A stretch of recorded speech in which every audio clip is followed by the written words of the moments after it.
UAS. Tapi sayangnya bukan Ustadz Abdul Somad nih. Kalau ini namanya UAS, tetapi bukan Ustadz Abdul Somad, tetapi ini Ustadz Abdul Sarap. Nah, silakan UAS. Silakan. Ya. Silakan nyalakan kamera. Kenapa kamu pakai nama UAS, Ustadz Abdul Somad? Sementara kamu bukan Ustadz Abdul Somad. Ya. Nah, dia lagi kan. Ini bukan Ustadz Abdul Somad nih, Ustadz Abdul Sarap. Nah, silakan. Silakan. Aku gini deh, aku setuju kata Anda, kita tuh jangan polemik, harus pakai akal ini ya. Anda pernah berkata terjemahan tuh kalau salah tuh hal yang biasa, betul nggak? Betul. Ya. Aku menanya sama Anda, katanya Anda pemberita Injil. Kalau misalnya ada terjemahan di kitab ada yang salah, gimana Anda solusinya? Sementara ya harus diluruskan. Kalau ada terjemahan yang salah, itu harus diluruskan pengertiannya. Begitu. Cara Karena Anda gimana? Anda asli paham nggak? Ada, kan ada bahasa aslinya.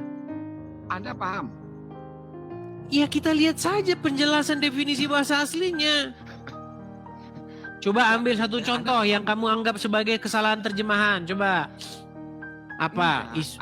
Ambil satu isu di mana terjemahannya itu salah. Coba.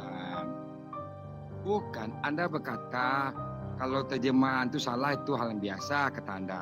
Aku mau bertanya, misal terjemahannya salah, Anda rujuknya gimana? Sementara Anda ke bahasa asli. Tahu.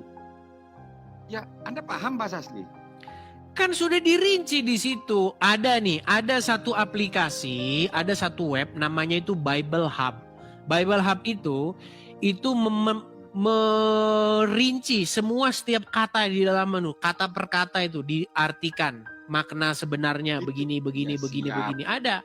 Tinggal kita rujuk saja ke bahasa aslinya. Apa susahnya? Iya, itu berarti masih terjemahan.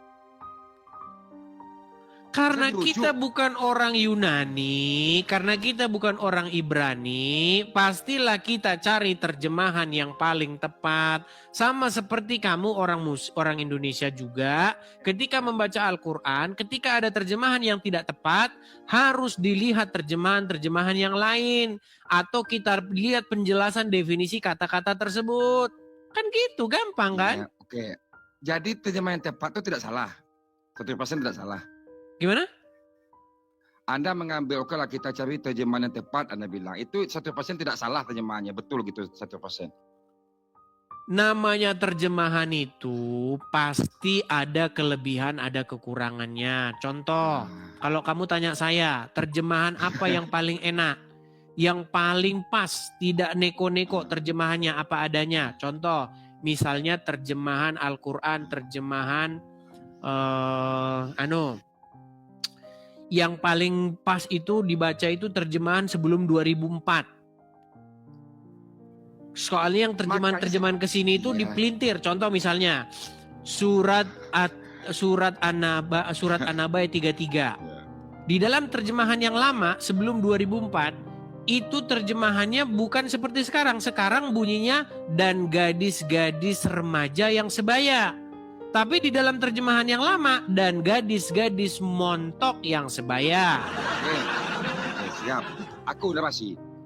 Makanya kalau kami dalam Islam, penyiar agama atau ulama atau ustaz itu dia paham teks asli. Jadi kalau terjemahannya ada keliru, dia kembali. Justru kalau dibaca bahasa aslinya kalian malah nggak tahu artinya. Contoh. Oke, coba kamu bacakan kepada saya surat Al-Fatihah. Coba. Kamu banggakan dengan bahasa aslinya, coba. Saya aja yang baca nih, Bismillahirrahmanirrahim. Alhamdulillahirabbil alamin. Ar-Rahmanirrahim. Malik yaumiddin. Iyyaka na'budu wa iyyaka nasta'in. Ihdina siratal mustaqim. Siratal ladzina an'amta alaihim. Coba apa arti? Siratal ladzina an'amta alaihim. Apa artinya?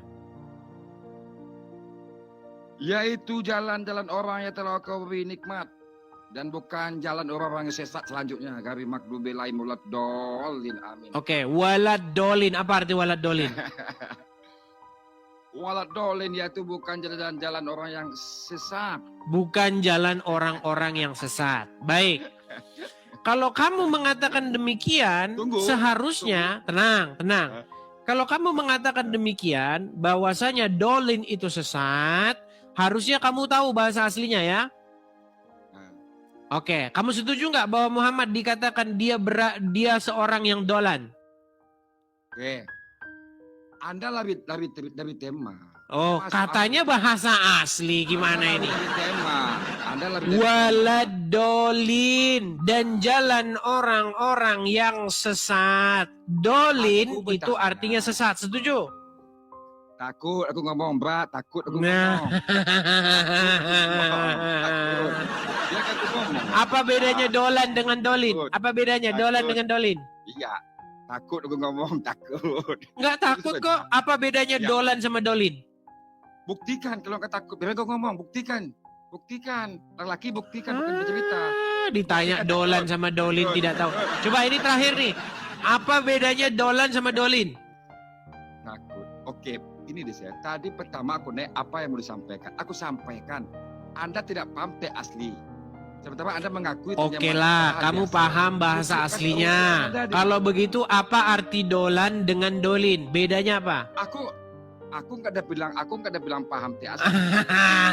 Ya tidur kau sana. Kita Injil. Tidur, kau bilang kau nggak ada paham bahasa aslinya. Tidur kau sana. Kamu bilang paham bahasa aslinya. Kami ini baca bahasa aslinya. Ya udah. Apa bedanya dolan dengan dolin? Ditanya bedanya dolan dengan dolin langsung mencret.